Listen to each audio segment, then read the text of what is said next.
I'm Leanne, 36 years old, and I've spent my entire life tucked away in Winchester, a tiny town in rural Ohio. It's the kind of place where every face on every street feels familiar, where the seasons roll by unchanged for decades, quiet and unhurried, like a lukewarm glass of water you sip without noticing. For nearly 8 years, I've run a small flower shop right in the heart of town, building a life of gentle routine and predictable peace. I spend my days surrounded by blooms and greenery, keeping steady hours, chatting with friendly neighbors, and settling into the quiet normalcy everyone around me admires. To the outside world, I have a flawless, ordinary life. My parents, Gail and Todd, are the town's golden couple, soft-spoken, dependable, never one to stir up trouble or argue with a soul. They've raised me with endless care, never letting me lack for material comfort, shielding me from every hardship life could throw my way. I'm their only child, or so everyone believes. No wants, no sorrows, no struggles, a textbook perfect small-town upbringing. But only I know the truth. A faint, lingering dissonance has lived inside me since childhood, a quiet, unnameable unease that has shadowed every single one of my 36 years. It's not grief, not loneliness, not even doubt. It's a subtle, persistent wrongness, a thin crack running through the foundation of my perfect life that I've never been able to seal shut. Gail and Todd are beloved in Winchester. Decades of gentle smiles, generous favors, and quiet compliance with every small-town social norm have earned them a sterling reputation. They dote on me openly, tending to my every need, celebrating every small win of mine, and comforting me through every minor disappointment. By all outward appearances, they are selfless, devoted guardians who rescued a helpless orphan and loved her as their own. I've known I'm adopted for as long as I can remember. They never sat me down for a formal talk to explain it, nor did they outright hide it. Instead, they wove the secret into silence, countless evasions, quick redirections, and sharp unspoken rules that I slowly pieced together as I grew older. The topic of my birth mother was not just sensitive in my house, it was forbidden.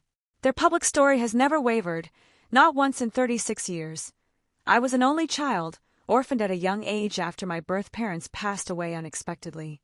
They'd taken me and out of kindness, pitted my lonely start in life, and dedicated themselves to giving me a safe, loving home.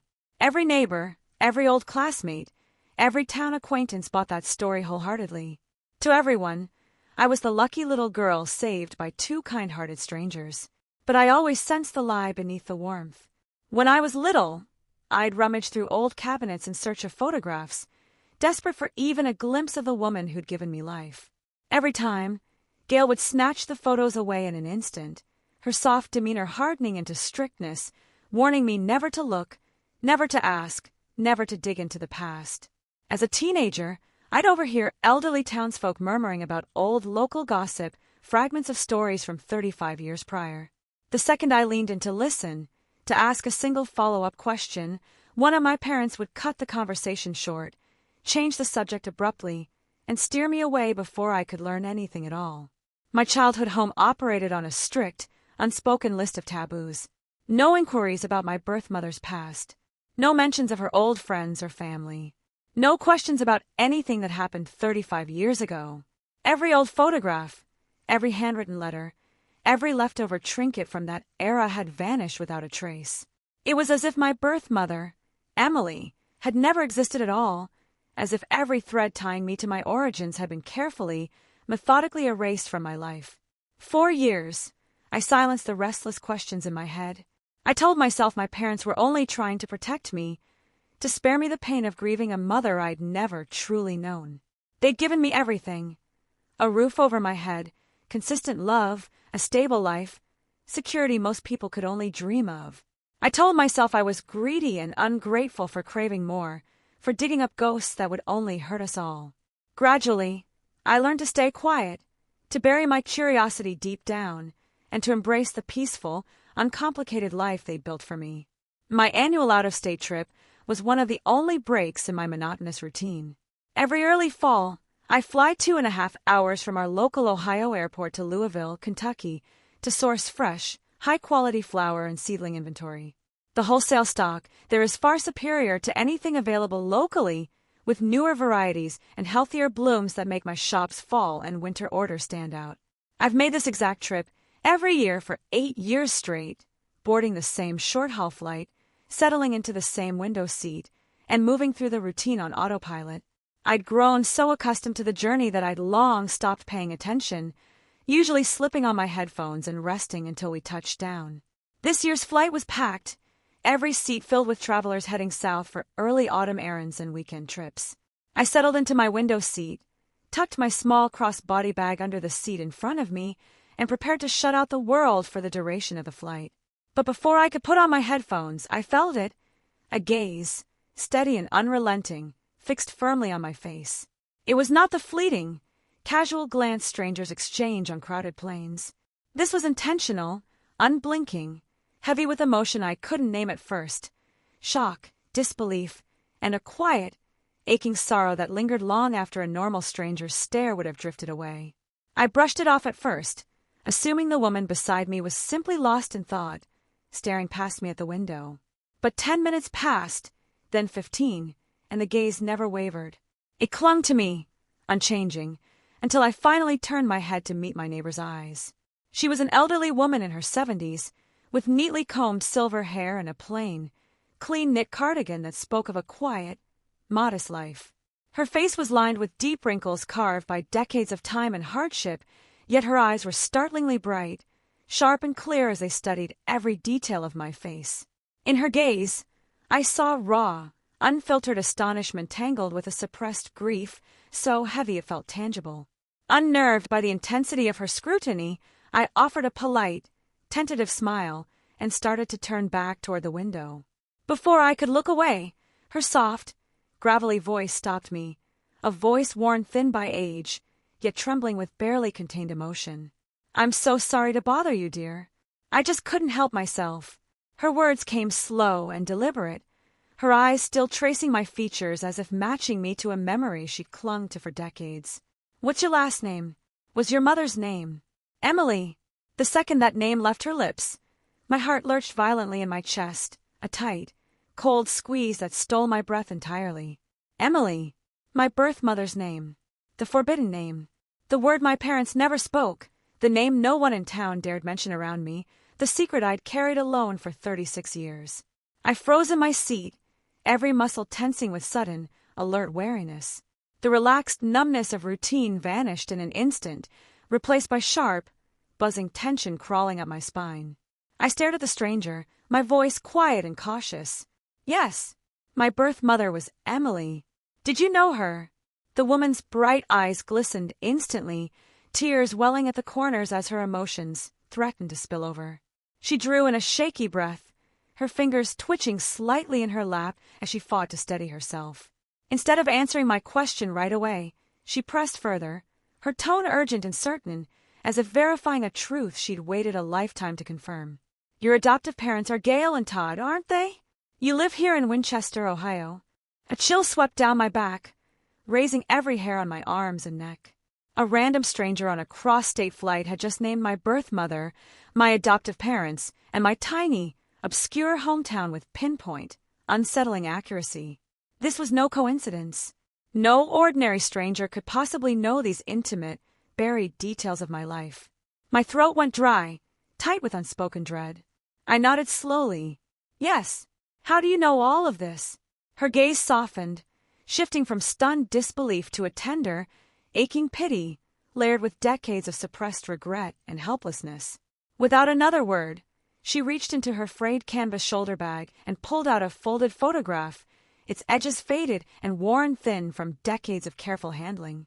The paper was yellowed with age, creased from being opened and closed countless times, preserved with the gentle care reserved for the most precious of memories.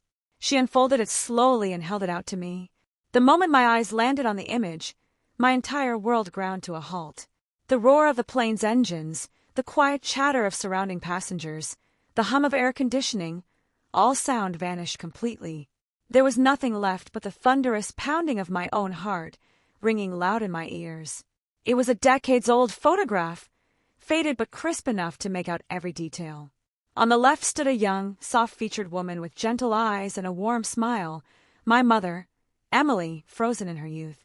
Beside her stood a teenage girl, no older than 16, whose face was an exact, flawless mirror of my own.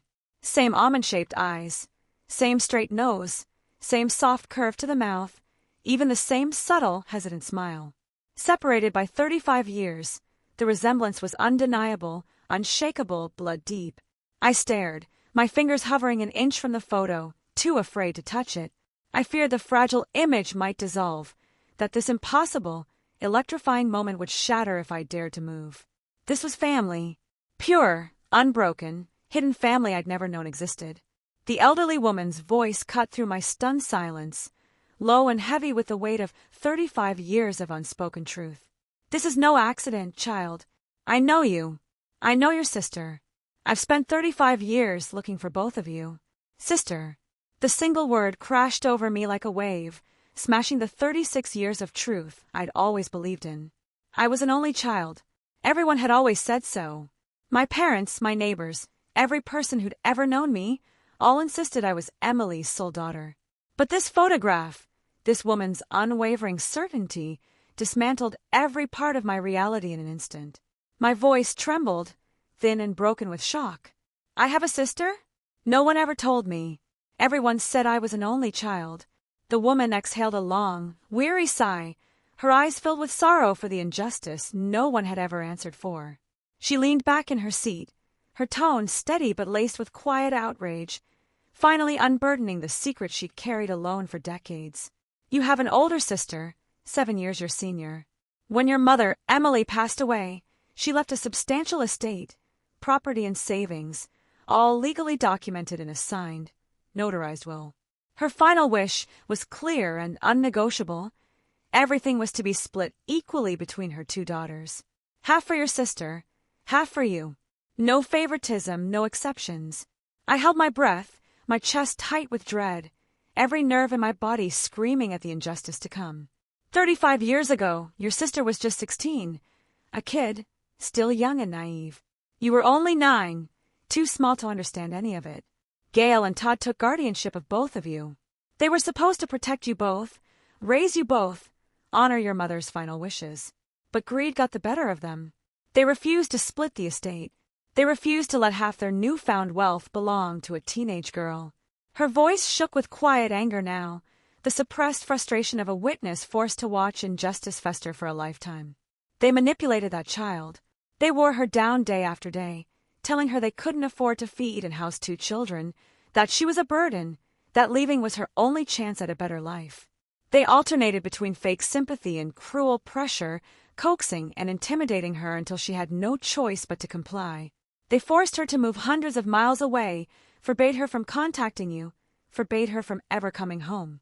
They cut every single tie she had to her little sister, to her childhood, to the life she was meant to have. As soon as she was gone, they spread lies all over town. They told everyone she died in a car accident, a sudden, tragic, unavoidable accident. A 16-year-old girl was completely erased from existence. The whole town believed it. No one knew she'd been chased out, abandoned, and forgotten by the very people meant to protect her. A cold, numbing frost spread from my chest to my fingertips, freezing every part of me. In that single moment, every confusing, unexplained detail of my childhood clicked into place, forming one unbroken, terrible truth. The recurring nightmares I'd suffered my whole life, the vague, warm figure of an older girl playing with me, holding my hand, comforting me in the dark, had never been random dreams. They were faint, buried memories of a sister I'd lost. Every time I'd asked my parents about the girl in my dreams, they'd shut me down harshly, insisting I was imagining things, that I had no siblings, that I needed to stop dwelling on silly fantasies. The tiny outgrown jacket and pair of sneakers I'd found tucked in the back of a closet as a kid, the items Gail had snatched away and hidden forever, they belonged to her. The empty photo albums, the missing heirlooms, the total absence of any record of life before my adoption, none of it was accidental. It was a deliberate, systematic purge. My parents hadn't avoided my mother's past to spare my feelings. They'd hidden it to cover their crime, to make sure I never found out I'd grown up, living a life stolen from my own flesh and blood. They'd spent 35 years playing the role of generous, compassionate caregivers, building their perfect small-town reputation on an inheritance that was never fully theirs. They'd lived comfortably, securely, off assets meant for 2 children. And my sister, 16, vulnerable and alone, had been cast out to wander the world with nothing, no family, no home, no inheritance, no one to defend her. Sorrow, rage, betrayal, and crushing guilt crashed over me all at once. 36 years of gratitude, 36 years of blind trust, 36 years of believing I was blessed beyond measure, all of it crumbled into dust in my hands. The elderly woman placed a gentle, comforting hand on my trembling arm, her touch soft and full of pity. I was your sister's next-door neighbor growing up. The night before she left town, she came to my house crying, broken-hearted. She didn't want to leave. She didn't want to abandon you. She was terrified of the unknown, of leaving the only family she had. But she was just a child, with no power to fight back, no one to turn to for help. I've carried that guilt ever since. I've spent 35 years searching for you both, desperate to set the record straight. I couldn't let her sacrifice be forgotten. I couldn't let you spend your whole life trapped in their lies. The plane touched down on the Louisville runway, a sharp jolt that jolted me out of my stunned haze. I clutched the yellowed photograph tightly in my shaking fingers, the smiling faces of my mother and sister burning into my vision, a stark contrast to the cold cruelty of the adults who'd torn them apart. I lifted my head, my eyes bright with tears, but my resolve steady and unshakable. Thank you for telling me the truth. I'm going home to get answers. All of them. In that moment, the quiet, perfect life I'd known for 36 years was officially over. The warm, gentle family facade I'd always cherished shattered completely. Nothing would ever be the same again. Stepping out of the airport terminal, I was greeted by blazing early autumn sunlight, bright and golden over the Kentucky landscape. It was the kind of warm, glowing afternoon light that should have felt comforting, but it couldn't penetrate the icy numbness settling deep in my bones. For the entire 2-hour drive back to Winchester, my mind replayed every word the elderly woman had told me on loop, my gaze fixed absently on the old photograph resting on the passenger seat beside me. My chest felt crushed under the weight of a heavy, suffocating pressure, making every breath shallow and difficult. I'd driven this stretch of highway hundreds of times, memorizing every tree line, every open field, every small roadside shop along the way. The landscape was achingly familiar, the scenery unchanged after decades of living here. Yet in that moment, my hometown felt utterly foreign, alien in a way I'd never experienced before. The peaceful, safe world I'd grown up in was nothing more than an elaborate, decades-long con. Every happy memory, every warm moment, every act of kindness I'd cherished was built on a foundation of lies and stolen innocence. I pulled into Winchester as dusk fell, the sky fading from gold to soft indigo. My family's home sat in the quiet residential center of town, a neat 2-story single-family house with a blooming front yard lined with Emily's favorite rose bushes. It was the prettiest, most desirable property in the neighborhood, spacious and well-maintained, always the envy of passers-by. Growing up, I'd always believed my parents had worked tirelessly for decades to afford such a beautiful home. Now I knew better. Every beam, every window, every inch of that house belonged half to my sister. I pushed open the front door, and the familiar warmth of home washed over me, soft lamplight spilling across the living room, the savory aroma of home-cooked dinner lingering in the air, the quiet comfort of routine I'd always loved. Todd sat on the sofa reading the evening newspaper, his posture relaxed and unhurried. Gail bustled in the kitchen, tidying up the dinner dishes after our usual evening meal. Everything looked exactly as it always did, calm, peaceful, endlessly welcoming. At the sound of the door closing, Gail turned immediately, her face lighting up with her usual gentle, loving smile. "You're home. How was the flight? Are you tired? I saved your favorite pumpkin soup for you. Go wash up and have a bowl." Todd folded his newspaper and glanced over at me, his tone warm and paternal as always. "You don't have to push yourself so hard with these out-of-state supply runs, you know. Local stock works well enough. No need to wear yourself out." Their kindness was seamless, effortless, second nature after 35 years of practice. Standing there in the entryway, watching them play the role of perfect, loving parents, a sharp, Stabbing pain sliced through my chest. They'd lied, manipulated, and destroyed a child's life without a single ounce of remorse, yet they could smile and dote and pretend to be good people without the slightest flicker of guilt. They'd fooled the entire town. They'd fooled me, completely and utterly, for 36 years. I didn't smile back. I didn't speak. I didn't set down my bag or move further into the house. I simply stood frozen in the doorway, my gaze calm, steady, and unyielding. So different from my usual cheerful, easygoing self that Gail noticed the shift instantly. Her smile faltered, her brows drawing together in quiet concern. "Leanne, what's wrong? You look pale. Did you feel sick on the flight?" Without a word, I reached into my bag, pulled out the worn old photograph, and laid it flat on the center of the coffee table. My movements were slow, deliberate, completely devoid of emotion on the surface, yet every word I spoke carried unshakable resolve. "I met an elderly woman on my flight today. She showed me this picture. I want you to tell me who these people are." The second their eyes landed on the photograph, the perfect mask of warmth and gentleness shattered completely. Gail's smile died on her lips, her face draining of all color in an instant, turning ashen white. The soft warmth in her eyes vanished, replaced by raw, panicked terror. Todd's hands froze mid-fold on the newspaper, his entire body stiffening, his expression hardening into sharp, wary alarm. 35 years of carefully polished pretense, cracked wide open in a single second. The decades of lies they'd upheld so perfectly finally showed their first visible fracture. The warm, cozy atmosphere of our home evaporated instantly. The air turned thick, cold, and suffocating, heavy with unspoken guilt and exposed secrets. A tense, awkward silence stretched between us, so thick it was almost tangible. Gail recovered first, forcing a shaky, casual tone as she stepped forward to glance at the photo, her eyes darting away before she even properly looked at it. "I don't know where this old thing came from. I don't recognize these people at all. It's just some random old photo from decades ago, honey. Hardly worth looking into." "You don't recognize her?" I lifted my gaze, my voice quiet but sharp with long-buried disappointment. "This is my mother, Emily." "Who is the girl standing beside her? The one who looks exactly like me?" Gail's eyes darted frantically around the room, avoiding my stare entirely, her growing panic bleeding into her unconvincing denial. "I have no idea. Just some childhood friend, I suppose. Someone from her old neighborhood. Leanne, you can't believe every random story a stranger tells you on a plane. People love stirring up old drama and making up tales."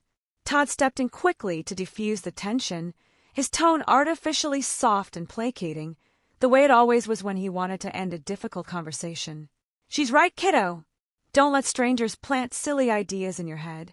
Dwelling on old history does nothing but hurt you. You have a good life here, a good home. That's all that matters. We've taken such good care of you all these years, you know that. Same old script, same tired evasion, same gentle dismissal. For 36 years, this exact conversation had shut down every one of my quiet questions, every faint suspicion, every attempt to uncover the truth. They'd always used their warmth and my gratitude to silence me, but not this time. I would not back down. I would not be quiet. I took a step forward, my gaze unwavering, every word clear and uncompromising. She wasn't a stranger making up stories. She was my sister's childhood neighbor. She watched you drive a 16-year-old girl out of her home. She watched you lie to the entire town and claim she died in an accident. I know everything now. There's no use pretending anymore. I have an older sister, 7 years my senior. Before our mother died, she signed a legal will splitting all her assets equally between her 2 daughters. You two manipulated and pressured a minor child into leaving everything behind. You cut off all her contact with home, erased her entire identity, and left her stranded alone hundreds of miles away for 35 years. You've lived comfortably her whole life off her stolen inheritance while she suffered in exile. With every sentence I spoke, Gail's face paled further, and Todd's jaw tightened with growing defensive anger. The last traces of their gentle, loving facade melted away entirely, leaving only raw, defensive fury in its wake. Gail's voice turned sharp and bitter, all softness vanishing into petty indignation. "Even if that's true, what of it? That girl was impossible. Stubborn, rebellious, never listened to a word we said. She would have caused nothing but trouble if she'd stayed here. I stared at her in stunned disbelief, shocked by her blatant, unapologetic cruelty. I'd never imagined they would twist the truth so shamelessly, painting their own victim as the villain. We could barely afford to keep one child fed and cared for back then. Gail rushed on, her words spilling out in a frantic, defensive rush. She insisted on leaving. She chose to go. We tried to stop her. We did our best, and she threw it all away. Why should we reward her ingratitude by giving her half of everything we worked so hard to build? If she just behaved, if she just listened, she'd have had this life too. This is all her own fault. She has no one to blame but herself. Todd nodded firmly, his voice cold and rigid with unyielding stubbornness, backing every cruel word she spoke. Exactly. She left of her own free will. We were stretched thin raising you, doing everything we could to give you a good life. She was unmanageable, ungrateful. We earned every bit of what we have. She doesn't deserve a single penny of it. In that moment, every last ounce of affection, gratitude, and compassion I'd held for them died completely. They had stolen a child's future, ruined her life, abandoned her to a lifetime of hardship, and they felt no guilt, no remorse, no shame. Instead, they blamed their victim, painting themselves as the wronged, generous heroes of the story. A 16-year-old kid, orphaned, vulnerable, and terrified, had been forced from her only home by two adults who were supposed to protect her. She'd been robbed of her family, her inheritance, her identity, her entire future. And after 35 years of living off what they'd stolen, my parents still believed they were the good guys. I looked at the two people I'd admired and trusted my whole life, and they were strangers to me, cold, selfish, and calculating beneath their warm, folksy exterior. My voice was quiet, but ice-cold with unshakable conviction. She was 16 years old, a child. Do you really think she would have chosen to leave her only family, her only home, voluntarily? Do you think she wanted to be alone in the world? You blocked every call, ignored every letter, told everyone she was dead. You cut every single lifeline she had. You left her to struggle and survive alone for 35 years while you lived in her house and spent her money. How can you possibly feel no guilt at all? Gail's face flushed red with frustrated anger, unable to argue with my logic, resorting instead to petty resentment. That was 35 years ago. It's long in the past. Why dig up old wounds now? You're letting a complete stranger turn you against us, your own parents who raised you. She's not a stranger. My gaze was steady, unyielding, final.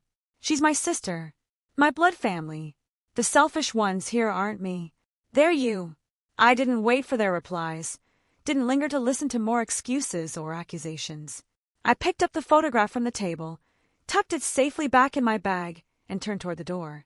Gail shouted after me, her voice shrill and furious, while Todd's low, angry growl rumbled behind me. I didn't look back. My footsteps didn't falter for a single second. I finally understood the truth. This house had never been a safe haven, never been a loving home. It was a gilded cage built on lies. My perfect, peaceful life had never been a gift. It had been stolen, purchased with my sister's 35 years of loneliness, hardship, and endless loss. The quiet peace I cherished for 36 years was nothing more than a bitter, borrowed comfort, funded by a cruel lie that had crippled my sister's entire youth. As I stepped out into the cool evening air, the dusk wind brushing against my cheeks, I felt every thread of my naive, grateful past fray and break away. There was no going back to the blind, ignorant happiness I'd known before. From this night forward, I had only one purpose: to find the sister I had never known, to right a 35-year-old wrong, and to finally carve out the truth that my adoptive parents had spent their whole lives burying. I drove straight to the downtown hotel on the edge of town, abandoning my childhood home without a second thought. The last thing I needed in that fragile, unraveling state was to sleep under the same roof as two people who'd spent decades perfecting deception. I texted my part-time shop assistant, letting her handle all floral shop operations for the coming week, no questions asked, no urgent deadlines. My small, orderly business that had once been my entire world faded into triviality next to the family secret I'd just unearthed. The elderly woman from the plane had slipped a crumpled scrap of paper into my palm right before we deplaned, her fingers trembling with quiet hope.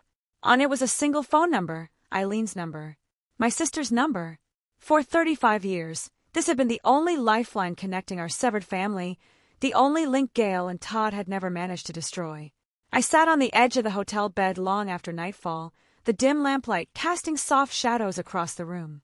My thumb hovered over the dial button on my phone for what felt like hours, my heart thrumming with a chaotic mix of terror, guilt, longing, and dread.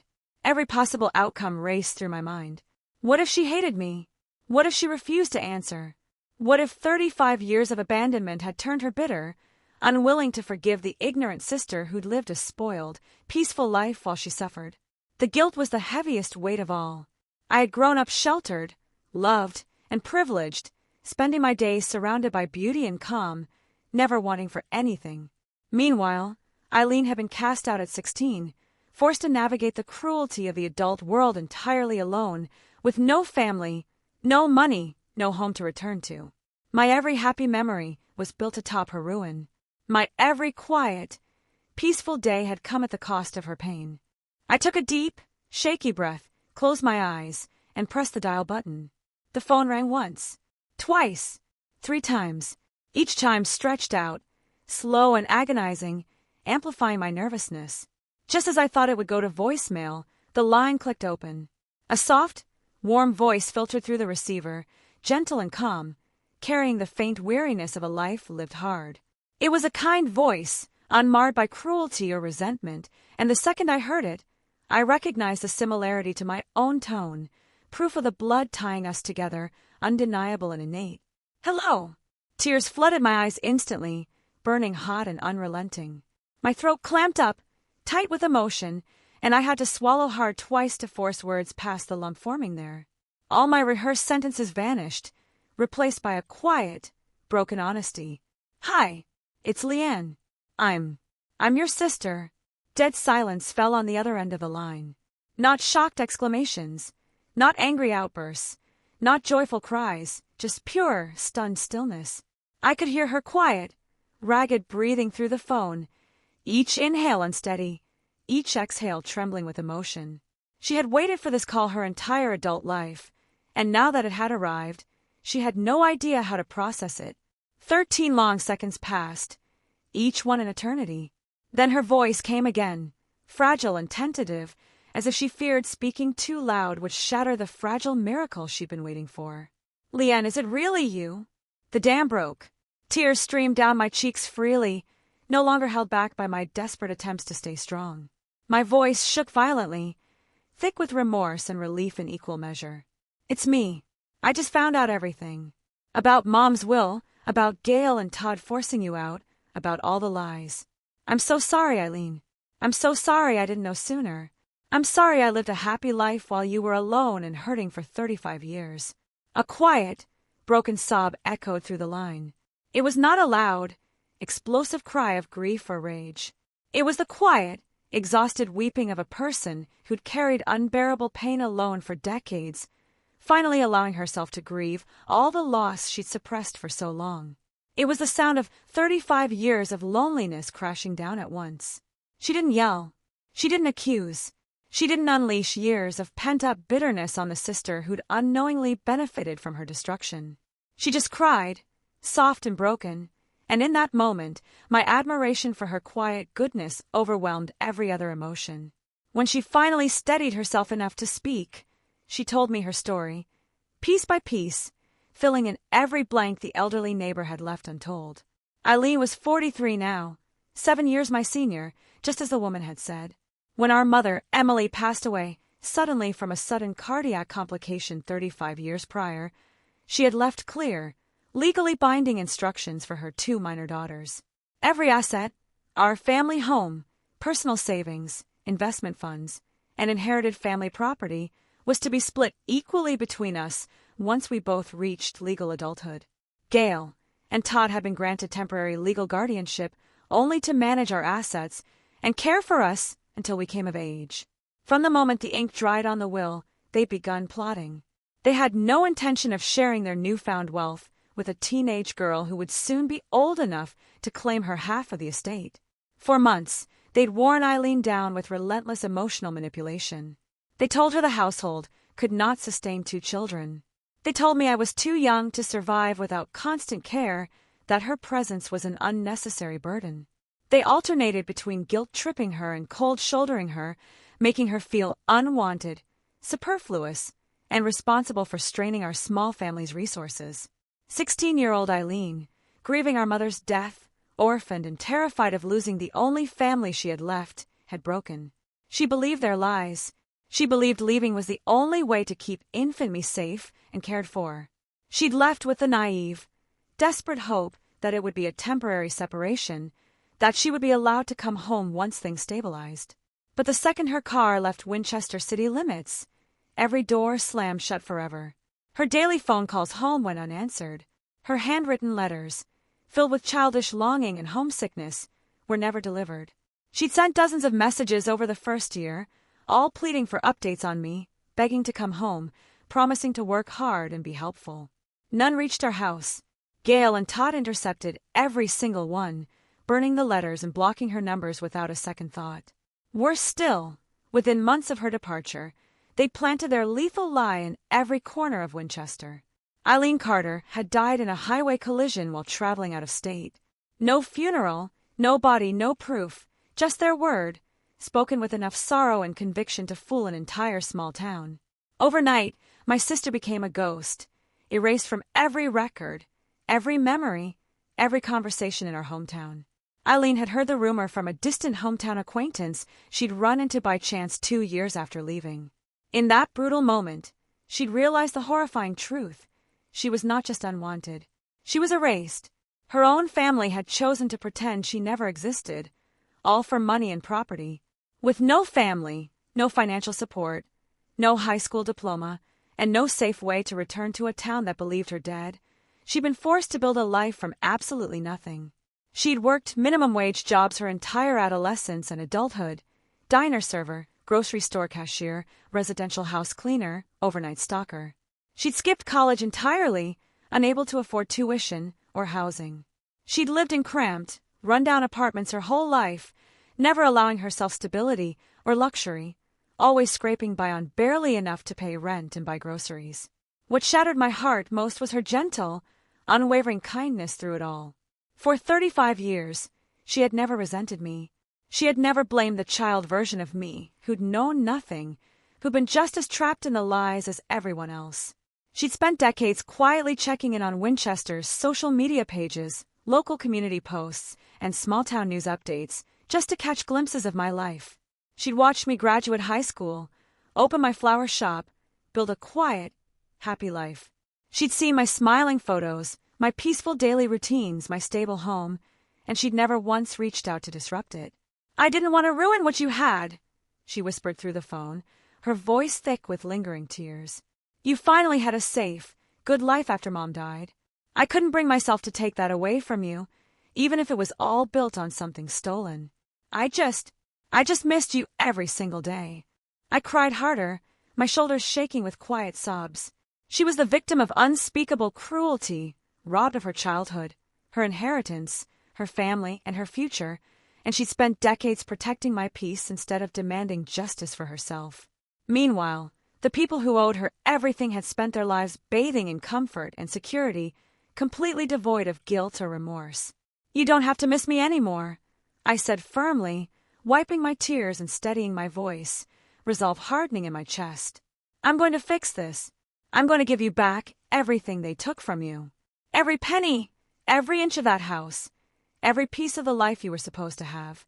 You deserve it all, Eileen. You deserve so much more than they let you have." We talked late into the night, bridging 35 years of lost time in a single conversation. We shared quiet childhood memories, faint, overlapping fragments of our mother, of our old home, of tiny moments we both clung to over the years. We spoke of our quiet personalities, our shared love of soft, gentle things, our identical mannerisms that proved our unbreakable bond. For the first time in both our lives, we felt truly seen, truly known, truly home. Before we hung up, we made a promise. She would travel to Winchester the following week, and we would meet face to face for the very first time in our lives. No more secrets, No more distance, no more lost years. We would finally be sisters, united at last. When I ended the call, the hotel room felt lighter, clearer, as if a lifetime of fog had lifted from my eyes. I was no longer the lonely, sheltered little girl trapped in a false perfect family. I had a sister. I had real blood family. And I had a promise to keep, a promise to deliver long overdue justice. For the next 7 days, I cut off all contact with Gail and Todd entirely. I ignored their endless phone calls, their frantic text messages, their passive-aggressive social media posts, and their desperate attempts to stop by my flower shop. I had no desire to argue, no energy for their manipulative excuses, no patience for their fake sorrow. Words meant nothing to people who'd spent 35 years lying for profit. Only hard, unshakable legal evidence could force them to confront their crimes. I dedicated every single day to gathering irrefutable proof of their decades-long fraud and theft. I started at the county courthouse and public records office, sifting through archived legal documents dating back 35 years. Old municipal records were stored in dusty basement filing cabinets, stacked in brittle paper folders and microfilm archives, requiring hours of patient sorting and cross-referencing. After 2 full days of meticulous searching, I found the original notarized last will and testament of Emily Carter, my birth mother. The document was crisp in its official formatting, every word legally binding and unaltered. It explicitly stated that all real estate, monetary savings, investment assets, and family property were to be split equally between her 2 biological daughters, Eileen Marie Carter and Leanne Grace Carter. It specified that guardians Gail and Todd Harrison were granted temporary asset management rights only for the purpose of child care and minor expenses, with zero authority to permanently seize, sell, or hoard the inheritance for personal use. My hands shook as I read the official wording over and over again. This was not a misunderstanding, not a financial oversight, not a desperate choice made out of hardship. This was premeditated, intentional theft. Gail and Todd had read this will. They had understood every legal stipulation. They had knowingly, willfully violated my mother's final wishes for pure, unbridled greed. Next, I pulled the original property deed records for our family home and the adjacent residential lot, both originally owned by Emily. The records showed a legal guardianship transfer filed 1 year after our mother's passing, assigning temporary management to the Harrisons. What the documents did not show was any form of legal asset division, any trustee accounting, any minor expense documentation, or any attempt to reserve Eileen's legal share of the property. For 35 years, they'd held 100% ownership and exclusive use of a property that legally belonged half to my sister. I further obtained archived bank statements, trust fund records, and investment payout documents from the local financial institution that had managed our mother's estate. The records detailed consistent, large-scale withdrawals and asset reallocations spanning 3 decades. Every dollar from our mother's savings, every annual investment return, every property tax exemption and estate benefit had been absorbed entirely into Gail and Todd's personal accounts. Not a single cent had ever been reserved, saved, or set aside for Eileen. No record existed of any financial support, no matter how small, sent to her in exile. I compiled every document into a neat, organized folder, will originals, property deeds, tax records, bank histories, and legal guardianship stipulations. Every piece of evidence lined up perfectly, forming an unbreakable chain of proof documenting 35 years of systematic fraud, asset theft, and legal misconduct. Throughout my research, I clung firmly to my core truth. I did not hate my adoptive parents entirely. I acknowledged their 36 years of childcare, their daily care, their consistent support of my growth and education. They had raised me well, given me safety and stability, and loved me in their own twisted, selfish way. But gratitude for their care could never excuse their unforgivable crimes against Eileen. Love for me did not grant them the right to steal my sister's entire life. Unching and justice were not mutually exclusive. I could honor their care for me while still demanding accountability for their cruelty. I could repay their kindness in old age without allowing them to profit eternally from a decades-old injustice. Once my evidence folder was complete and airtight, I finally agreed to return home for a final, definitive conversation. I arrived in the late afternoon, the house quiet and tense, thick with unspoken resentment and anxious anticipation. Gail and Todd had spent the entire week stewing in fear and anger, knowing their perfect facade was crumbling, knowing their decades-long secret was finally exposed. The second I stepped through the door, Gail erupted into angry, tearful accusations. Her gentle mask was completely gone, replaced by raw, defensive fury. "Where have you been all week? Ignoring our calls, abandoning your home, listening to vicious lies from a stranger. After everything we've sacrificed for you, this is how you repay us. By turning against your own family." Todd stood stiffly beside her, his expression cold and unyielding, his tone sharp with paternal authority. "Quit this foolishness right now, Leanne. Those old stories are meaningless. The past is gone. You're destroying our family over nothing. Drop this ridiculous obsession before you ruin everything we've built." I did not flinch. I did not argue or raise my voice. I simply placed my thick folder of legal evidence on the coffee table and spread the key documents out for them to see, one by one, each official seal and signature clearly visible. This is not speculation. This is not a stranger's lie. These are official county, state, and financial records. My mother's legal will prove the estate was meant to be split equally between Eileen and me. These property and bank records prove you have exclusively owned, used, and drained her legal inheritance for 35 years. You had temporary guardianship rights to manage assets for minors. You never had the right to seize them entirely for yourselves. Their faces blanched as they stared at the official documents, their confident defiance crumbling into visible panic. They could no longer deny the truth. The paper trail was undeniable, unarguable, permanent. Yet Gail still fought to defend the indefensible, her voice shaky and desperate, grasping at straws to justify her greed. "We maintained this house for 35 years.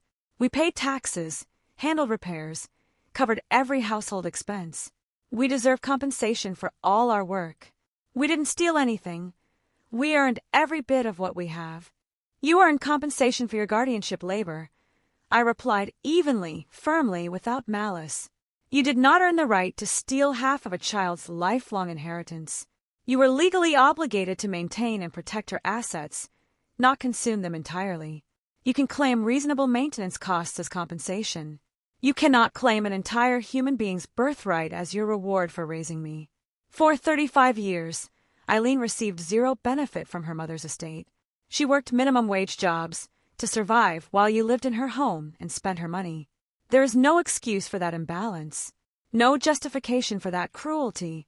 They fell completely silent, their heads bowed, their earlier rage replaced by shameful, defeated helplessness. Cornered by irrefutable proof, they had no more lies left to tell, no more excuses to make. I spoke my final decision, calm and unwavering, leaving no room for negotiation or argument. "I will not pursue criminal charges. I will not evict you from the home you've lived in for decades.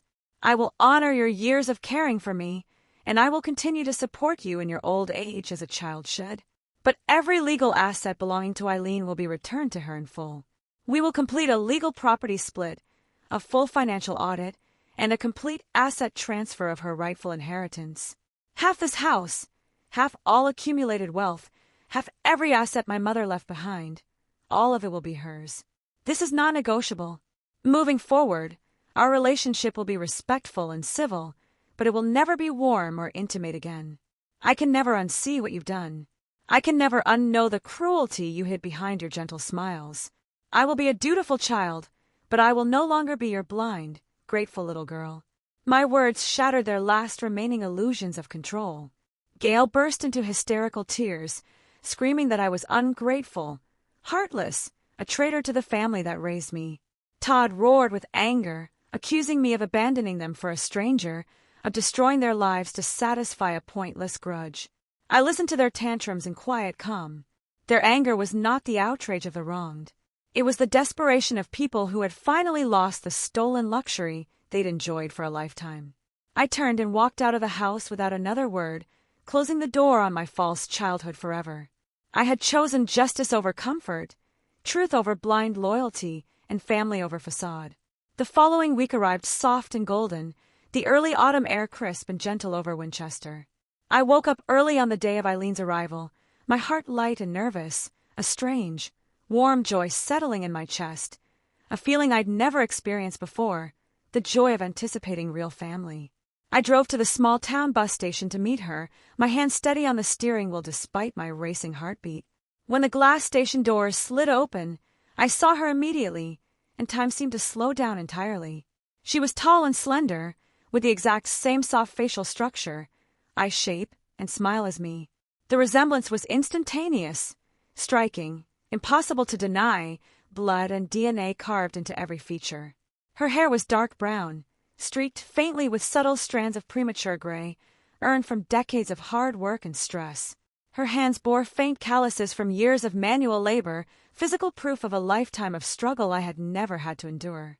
Her eyes held the same gentle warmth as mine, but layered with quiet sorrow, resilience, and a quiet strength forged by hardship. Our eyes locked across the busy station lobby. For a long moment, we just stood there, staring at each other, two strangers bound by lifelong loss and hidden kinship.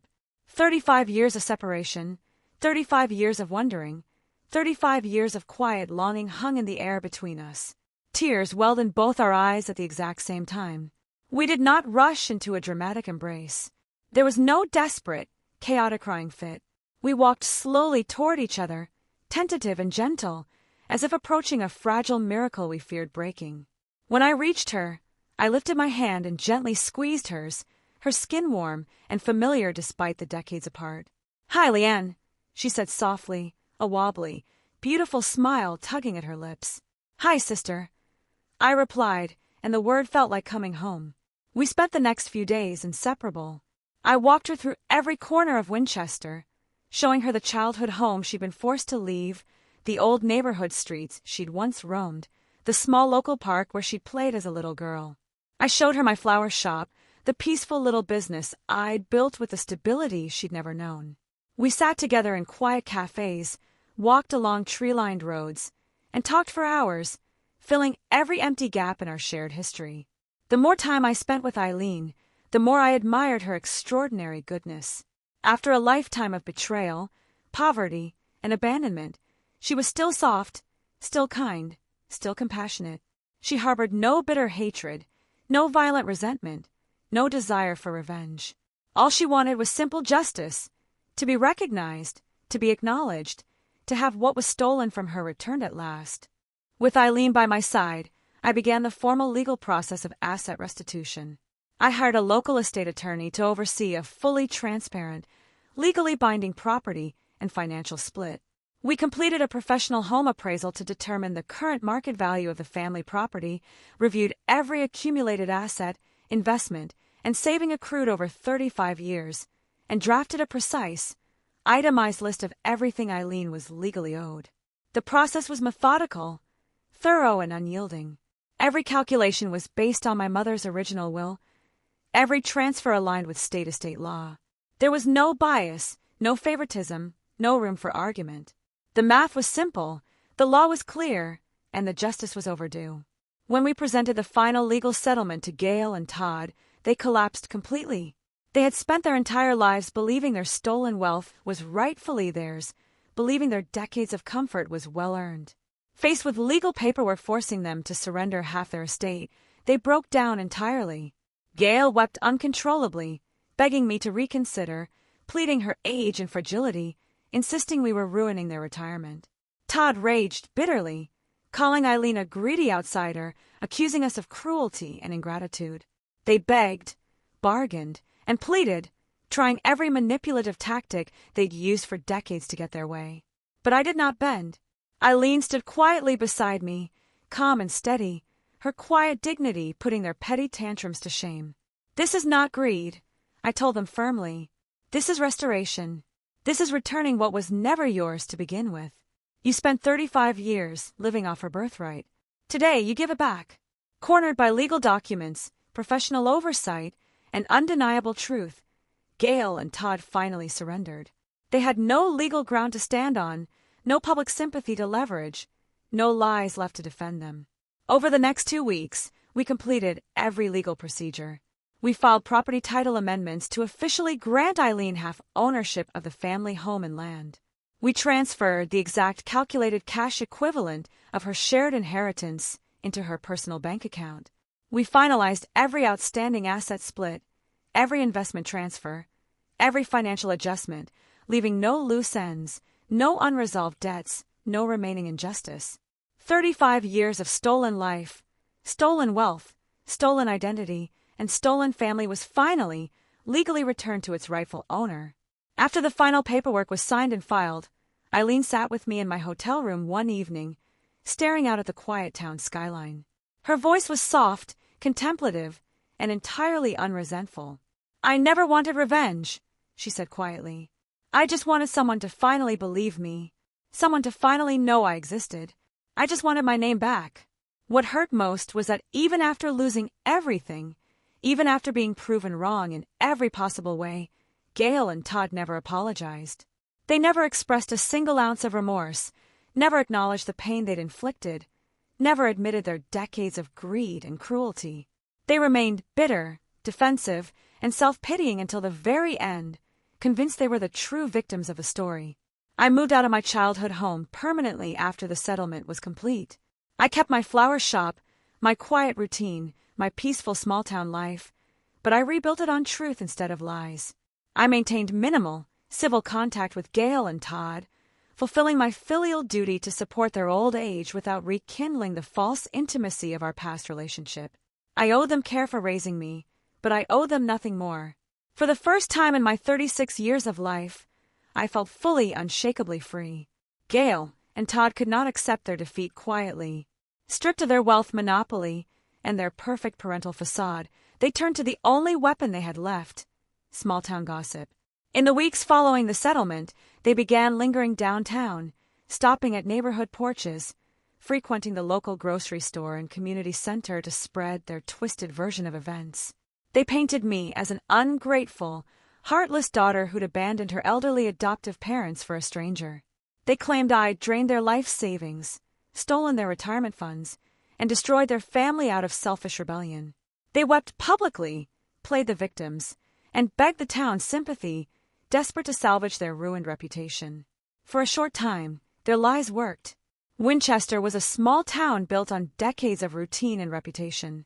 Gail and Todd had been beloved community members for 35 years, and most locals were quick to believe their version of the story. Neighbors stopped by my flower shop to counsel me, urging me to reconcile with my parents, to honor their sacrifices, to stop being stubborn and cruel. Casual acquaintances shot me judgmental looks, whispered behind my back, and bought into the false narrative that I was a rebellious, ungrateful child. My shop business slowed slightly. Quiet gossip swirled around me every time I walked down the street. For a brief, uncomfortable period, I became the town's villain in everyone's eyes. I chose silence. I did not argue, did not defend myself, did not spread counter-rumors or air my family's dirty laundry in public. I refused to turn a private injustice into a messy town spectacle. I trusted that truth would eventually surface on its own, that small-town memories ran deeper than temporary gossip. Eileen urged me to fight back, to clear my name, to expose Gail and Todd's lies to everyone. But I shook my head. I did not need the town's approval. I only needed to know I'd done what was right. The truth emerged not from my words, but from the long-buried memories of the town's oldest resident. Mrs. Henderson, an 82-year-old lifelong Winchester resident who'd watched our family's tragedy unfold 35 years prior, could no longer stand by and watch injustice and slander fester. She had been our mother Emily's closest friend, had watched the two little girls grow up side by side, had witnessed Eileen's quiet suffering in the months before she was chased from town. One Saturday morning, in the middle of the downtown farmers market, with dozens of townsfolk gathered within earshot, Mrs. Henderson publicly dismantled Gail and Todd's decades of lies in clear, unflinching detail. She told the crowd how Eileen had not chosen to leave, but had been systematically pressured, manipulated, and terrorized into abandoning her home. She described the 16-year-old girl sitting on her front porch every night for weeks, crying quietly, terrified of being cast out, heartbroken at the thought of leaving her baby sister. She confirmed that the car accident death story had been entirely fabricated, a cold-hearted lie invented to cover up their cruel abandonment of an orphan child. She spoke of Emily's final will, of the equal inheritance intended for both daughters, of the greedy guardianship abuse that had destroyed one child's life to perfect another's. Her public testimony shattered Gail and Todd's reputation completely, irreparably. The town's collective opinion flipped overnight. The neighbors who judged me quickly apologized, embarrassed by their rushed assumptions and blind trust in a false reputation. The quiet gossip shifted entirely, turning from judgment of me to unbridled condemnation of my adoptive parents. The entire town finally understood the full truth. Gail and Todd were not generous, loving caregivers. They were greedy liars who'd stolen a child's future, erased her existence, and spent 35 years profiting off her suffering. Worse still, after being exposed and forced to make amends, they tried to ruin their innocent daughter's reputation to save their own pride. Overnight, they became the town's pariahs, no longer invited to community events, no longer greeted warmly on the street, no longer trusted or respected by their neighbors. Every kind word, every favor, every bit of goodwill they'd spent 35 years building vanished in an instant. Their polished small-town facade crumbled to dust, leaving only the ugly truth of their selfishness for everyone to see. They stopped their public complaining entirely after that. They retreated into their home, isolated and ashamed, no longer daring to spread lies or seek sympathy. Their decades of pretense had finally caught up with them. I never sought revenge, never celebrated their downfall. I simply continued living my quiet, honest life. I visited them on major holidays, maintained basic civility, and fulfilled my filial obligations without affection or pretense. I honored their care for me without excusing their crimes. Eileen chose to settle permanently in Winchester after the ordeal was over. She rented a small, cozy house a few blocks from my flower shop, putting down roots in the town that had once erased her. After 35 years of wandering alone, she finally had a home, a community, and a sister to belong to. We spent every free day together, making up for a lifetime of lost time. We gardened together, tended my flower shop bloom side by side, explored the town we both loved, and built a quiet, gentle life rooted in truth and kinship. The wind still blew soft through Winchester's tree-lined streets. The season still turned slow and steady. The town remained quiet and unassuming, unchanged in its small-town charm. But my world had shifted entirely. I no longer lived in a gilded cage of false perfection. I no longer carried the quiet, unnamed unease that had shadowed my entire life. I had broken free from the lies that defined my childhood, righted a decades-old wrong, and reclaimed the family I'd never known I'd lost. 35 years of separation, 35 years of lies, 35 years of stolen joy and stolen justice were finally healed. Goodness had outlasted greed. Truth had defeated deception. And two sisters, torn apart by adult cruelty so many years ago, were finally home together. I had learned the truest lesson of my quiet small-town life. Peace is never found in perfect, borrowed happiness. It is only found in truth, in justice, and in the unbreakable bond of family that belongs to you by blood, by right, and by love.